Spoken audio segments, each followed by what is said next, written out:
9 महीने बाद ममता एक बेटी को जन्म देकर मर जाती है, मगर जाते जाते वो उस बच्ची को काजल नाम देकर अनिल को अपनी बेटी की जिम्मेदारी का वादा लेकर चली जाती है और अनिल कामिनी से दूसरी शादी कर लेता है।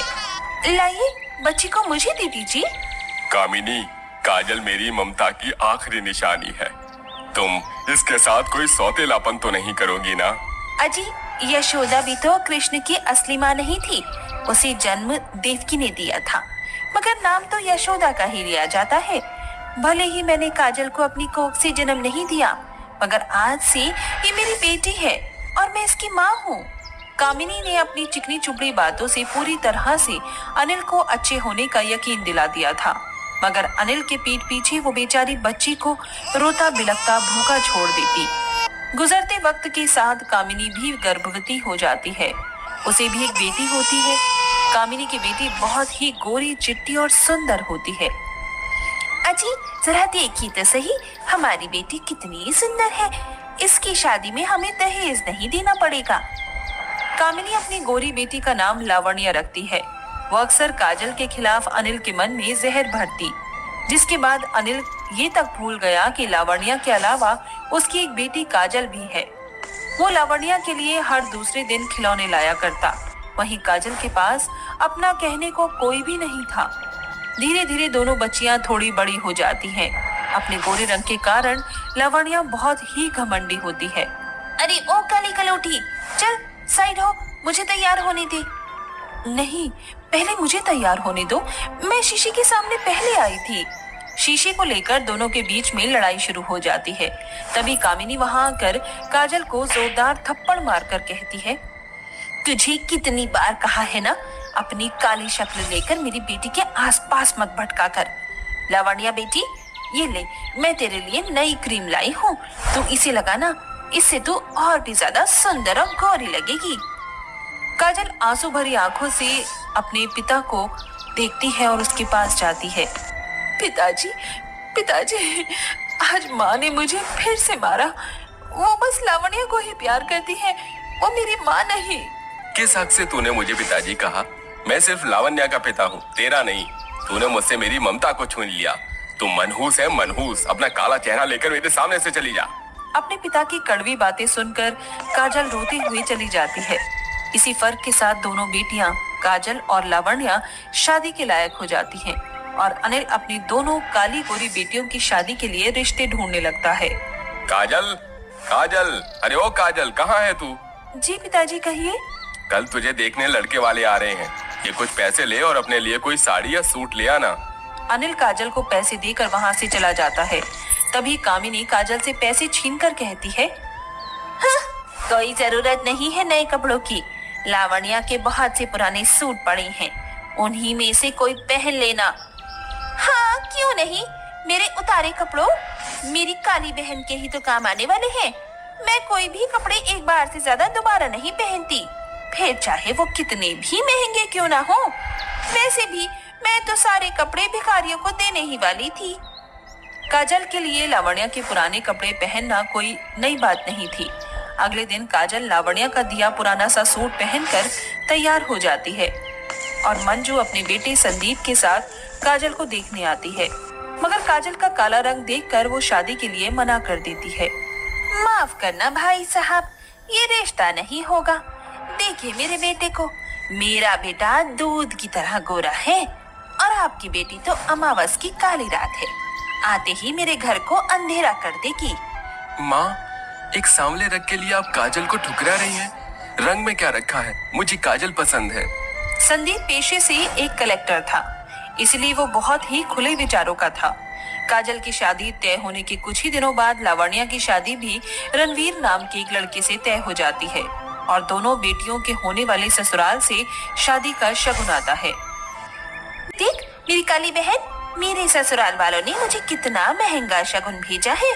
पता है, मेरी शादी के लिए उन्होंने लाखों का लहंगा भेजा है, पर तेरा होने वाला सो कॉल्ड खुददार कलेक्टर पति, उसने बस ये तुच्छा सा लहंगा भेजा है।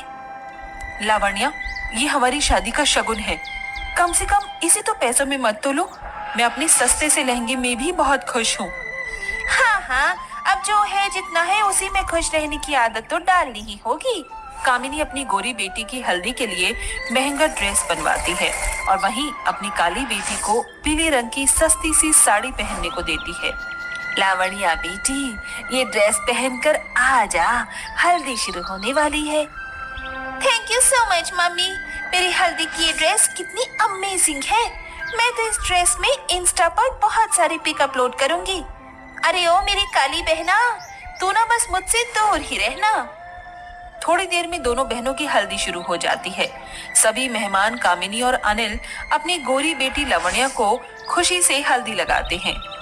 भगवान करे मेरी बेटी लावण्या को उसके ससुराल में हर खुशी मिले। अरे देखो तो जरा, ये हल्दी का रंग मेरी गोरी बेटी के चेहरे पर कितना खिल रहा है। कितनी प्यारी लग रही है तू, किसी की नजर न लगे तुझे। डोंट वरी मम्मी, मुझे किसी की नजर नहीं लगेगी। मेरी काली बहन है ना मेरा काला टीका। लाओ दो मेरी प्यारी काली बहन, मैं भी तुम्हें हल्दी लगा देती हूँ। कम से कम तुम थोड़ी गोरी तो नजर आओगी। गोरी कमंडी लावण्या हल्दी के बीच में ही अपनी काली बहन की बहुत बेइज्जती करती है, इसीलिए कि लावण्या गोरी होती है। शादी से जुड़े उसके हर शौक पूरे किए जा रहे थे, फिर चाहे वो महंगी से महंगी ज्वेलरी हो, लहंगा हो, यहाँ तक कि उसकी शादी के लिए अलग से महंगा मंडप भी सजाया जाता है। वहीं काजल के लिए हर चीज में कंजूसी हो रही थी। लावण्या बेटी, पार्लर वाली आ गई है, तू जल्दी रेडी हो जा।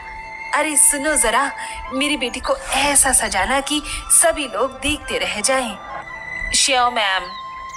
मम्मी, आपने मेरे लिए पार्लर वाली नहीं बुलाई? अरे तुझे पार्लर वाली की क्या जरूरत है, तू तो पहले ही इतनी काली है।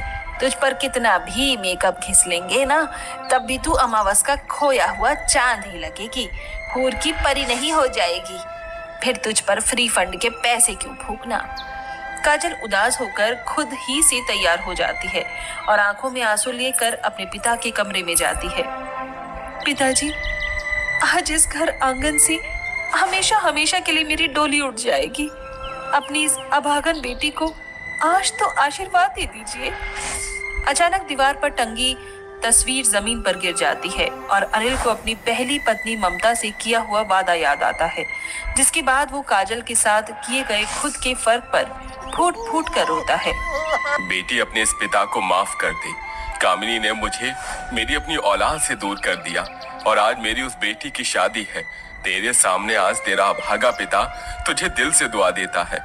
तुझे तेरे ससुराल में इतना प्यार मिले कि तुझे इस मायके की याद ना आए।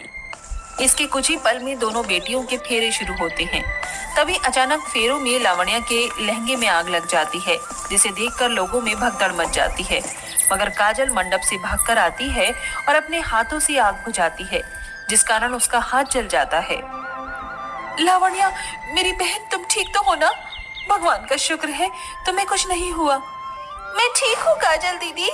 देख लिया कामिनी, मेरी बेटी को तुम जिंदगी भर कोसती रही, आज उसने लावण्या की जान बचाई। काजल, मेरी बेटी, अपनी इस माँ को माफ कर दे। अगर आज तू ना होती तो जाने क्या होता।